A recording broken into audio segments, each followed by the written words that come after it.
Planewalker, Book 1 Darklight, Prologue and Chapter 1. Prologue. The last stand of Zakara Agrumaji. Ash and entropy reigned. The bones of continents jetted like the ribs of dead titans into a sky that could no longer muster the strength to weep. Zakara Agrumaji, last guardian of the world called Tempest, first among the shattered host to hold the rank of true god cultivation. Alone he stood, ankle deep in the blackened sand of a world whose name would soon dissolve into cosmic oblivion. His skin, deep as sun-warmed obsidian, was marked with the sigils of vanished epochs, each flickering with the pallor of dying stars.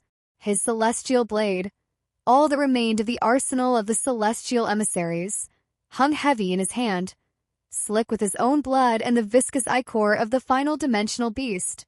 The exosuit he wore, melded with cosmic technology of divine artistry, was now smeared and spattered with remnants of the monstrous foe, streaks of iridescent fluid, crystalline fragments fused to the midnight black plates, and scraps of otherworldly tissue clinging to nebula-like contours, their subtle luminescence blinking out as the beast's life faded. Nebula-like iridescence shimmered beneath these grotesque trophies, starlit tracings pulsing faintly as if refusing to be dimmed by alien gore. An emblem of a shattered Ouroboros glowed on his chest, symbolizing the eternal cycle, its light partially obscured by pulpy residue. Angular pauldrons arced outward, emitting faint prismatic light and inscribed with runes of cosmic dust, but now marred by claw gouges and the smoking remnants of the battle.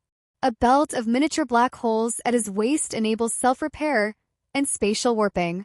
Flexible lower armor is engraved with celestial motifs, softly lit by the suit's stardust core. Boots with anti-gravity soles let him stride or soar, complemented by a flowing photon fiber mantle. His open-faced helm glows with moonstone radiance, crowned by floating sapphires that offer cosmic awareness.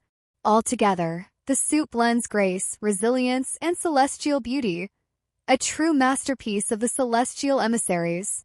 In his final triumph, Cthulhu, the ineffable, the reality-warping Leviathan, sprawled shattered against the horizon, its multitude of eyes weeping coils of shadow. With a final shudder, it dissolved, taking with it the last flicker of resistance in this ruined sphere. Zakara dropped to one knee, the weight of his celestial blade anchoring him in place. Though he held the rank of true god cultivation, a summit few in all of history had glimpsed, his divinity offered no refuge now. Blood-welled, dark and slow, from wounds that refused to mend, not for lack of power, but because he would not call upon it. The cosmic energies that once answered his merest thought now slumbered, stilled by the hollow ache in his soul. An immortal might marshal their strength, stitch flesh with a whisper, rise anew. But Zakara's grief was a chasm deeper than any wound, his loneliness an eclipse that blotted even the urge to survive. Surrounded by silence and ash, he chose not to heal, letting pain root him in the ruin he could not save. At the edge of oblivion, his power was nothing but a crown of thorns. For what use is godhood when it cannot bring back those he loved? Not a single soul stirred beneath the ashen moon, their laughter, their dreams, all silenced. He pressed bloodied knuckles to the dust. I was the strongest. A title without meaning now. A ripple of amethyst light shimmered midair. The void parted, revealing Tem, his celestial benefactor, arrayed in a mantle of undulating nebulae. Their voice was the echo of colliding galaxies, infinite yet intimate. Zakara Agrumaji, it is finished. Your mission is fulfilled, but sorrow drips from your soul deeper than any wound.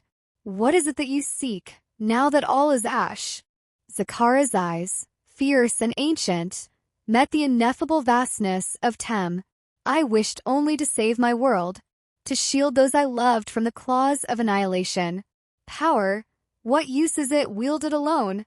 Tem's celestial form shimmered with a gentler, soothing glow, nebulae swirling in soft embrace. Their voice, once the echo of colliding galaxies, became a balm of infinite tenderness. Zakara Agrumaji, Tem intoned, their words a tapestry of comfort. Your burdens have been many, and your sacrifices beyond measure. I have seen into the quietest chamber of your soul, and know the ache that dwells there.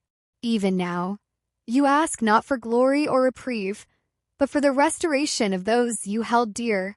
Tem lowered their radiant mantle, drawing closer, a hand of starlight extended in empathy. Speak your wish aloud, beloved champion. The act of naming your heart's desire will open the path for its fulfillment. All that remains is your voice, to bridge hope and eternity. I am here, and I will see it done. For no sorrow born of love should echo unanswered in the halls of the cosmos. Zakara's breath caught, his grief and hope entwined, as he found the words trembling on his tongue. I wish the power and resolve to save my world and those I hold dear. The pain in his words struck the fabric of the cosmos with a note so sincere. The stars wept at his level of earnest. Tem regarded him with the patience of eternity. Then receive my benediction. Upon the turning of the wheel, when next you stir in the flesh, that which your soul seeks shall be yours. Rest, Zakara. The tapestry will not forget you.